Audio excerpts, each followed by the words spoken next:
Welcome to Fun Going Fast channel, and allow me to introduce you to my latest bad decision. This is my 2004 Yamaha YFZ 450 that I just picked up yesterday. I traded the Suzuki Vince in 2007 I had that had over 11,000 miles on it. I paid $1,800 for that Suzuki, well, $1,850, bought $60 worth of parts, and then traded it for this guy that the guy was asking $3,000 for. So you can decide if you think that was a good deal or not. Let's do a quick look over. It's dirty, obviously, and we're definitely going to want to clean it up. It's going to need a new starter. It does have a new relay. You hear that clicking. I checked.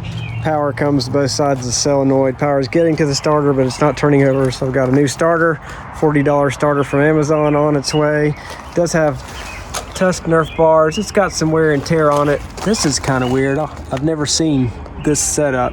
Normally they attach here, but maybe you guys can tell me if this is typical for Tusk Nerf bars. It actually does have like some newer hardware on it, so it's not been completely neglected. The drilled holes there are really weird. The tires, you can see how they're you can see the bead of the wheel sticking out. They're 20 by 6 by 10, and they're supposed to be 21 by 7 by 10, so those are a little small.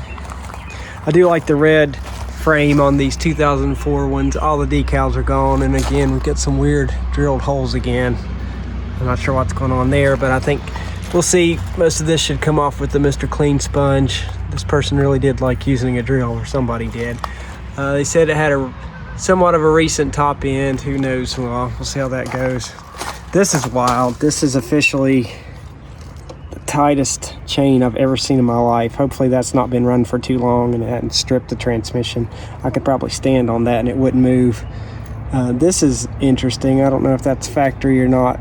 So it's got that to keep the slop out of the chain, but my God, no chain slop there. It has some kind of weird, like universal rear wheels. This is fun. These are that's how tight the bolts are on the wheels. But they clean up okay. I think we'll do some paint. At least everything's holding air nicely. Super weird rear grab bar, biggest rear grab bar I've ever seen, so that you can strap a cooler in if you're riding your YFZ slow enough so you can have a cooler. You're not riding it right. It does have an HMF exhaust, red one. You can tell under the dirt. We'll get that cleaned up and that'll look a lot better. Rear tail light's gone, probably because of the weird rear grab window. It's got a nice little reflector on the back. It's wild how the rear master cylinder brake fluid reservoir is attached back there. You know, nowadays they put them under the seat, which is a lot safer. So that's an interesting design that they moved on past. It does have adjustable breakaway levers, and both brakes front and back feel pretty new. That's kind of cool. It's a very heavy clutch, so it must be fairly new. Neutral light does not work. Have to check that. See if it's a neutral safety switch. Handlebars look like they have a little bit of a bend to them. This one's a little lower than that one. Let's see how that goes. And neither of the front headlights work. It's got some chips. It was ridden in the front. Toe end's a little weird on this tire. To check that, that's got a little bit of a lean to it. But I've got the starter on order. Let's give it a bath and see how it looks, and we'll go from there. Okay, we're all cleaned up and wiped down with the Mr. Clean sponge.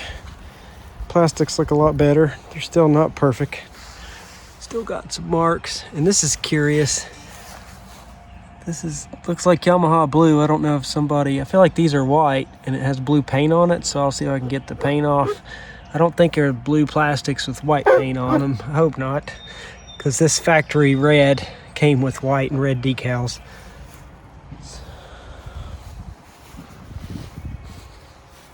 This thing is just goofy. It's missing. It doesn't even have the flaps to bolt the plastics down. So now I know why the plastics were flapping in the wind when I was bringing this thing home. Terrible idea. HMF exhaust looks a whole lot better, cleaned up nicely. And it does have the open airbox lid, so I'm assuming it's hopefully been rejetted too, so we'll see how that goes. But it looks a lot better. Got a few places where there's some bolts missing, but that's easy to take care of. So also it has no skid plate, which is insanely dangerous. So do some paint maybe on the rough spots, but new starter so that it'll actually run. Definitely gonna loosen this chain, good Lord. And maybe some hand grips at some point, but really with the starter and loosening the chain, should be good to go with getting a good ride in. And I do have an extra parking brake block off that I'll put on there. So next video hopefully be of it running, and I'll also be doing some comparisons with my Raptor 700, since that's a first gen 700 2007, although technically it's a second gen 660, but 2007 versus 2004 first gen YFZ 450. So I think that'll be pretty cool. So more to come. Stay tuned. Thanks for watching.